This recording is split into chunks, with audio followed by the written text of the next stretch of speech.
Good evening, I'm Stone Grissom. Well, he's a member of the House Ways and Means Committee and was recently appointed by House Speaker Nancy Pelosi to the Congressional Executive Commission on China. We welcome Congressman Tom Suozzi to News 12's Power in Politics. Appreciate your time as always.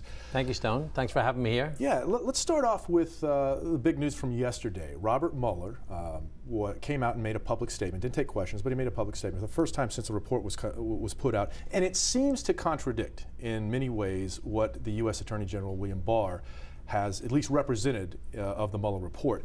He said that the investigation was conducted with the idea that a sitting president cannot be charged, and that he seemed to open the door and say, look, there are other ways for the wrongdoing of a president to be dealt with.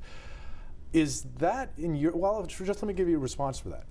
Well, Mueller's a fantastic patriot, a great citizen, volunteered for Vietnam, served his country as the head of the FBI, did a fantastic job now, as the the president has special called counsel. him conflicted. Well, that doesn't, the president says be appropriate at this time. Well, let's talk about that, because he said if they thought that the president had not committed a crime, they would have said so. I mean, you and I are both lawyers. You pick your words very carefully. That seems to say and suggest that he is saying there is wrongdoing here in the report if you just read it. You know, it's a little bit of interpretation. How many qualified as obstruction of justice? Let me just ask you this: has the president committed crimes, impeachable offenses? I don't know that whether he should be impeached. I don't know that we have that evidence right now, and not the guy who's just trying to get rid of him. Now, in Watergate, obviously Nixon didn't get that far to impeachment proceedings. He resigned before that happened. But it was because the Republicans had said that what this guy's doing is irresponsible. And impeachment is purely a political process. So, I mean, it's in the Constitution, but it's a political process. But one of the articles of impeachment that was drafted was not complying with a congressional subpoena. We know that the president has directed Don McGahn, former counsel of the White House, not to comply with congressional subpoenas. Is that an impeachable offense?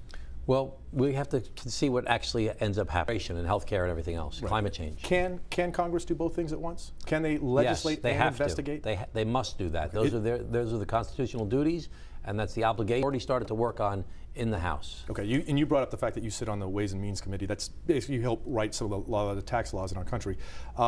You are also part of the lawsuit trying to get the president's taxes.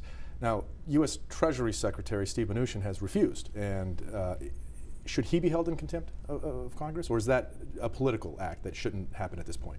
Right now, the people at a higher pay grade right now regarding investigations, and see if anything else is uncovered. Okay. Let's turn to foreign policy now.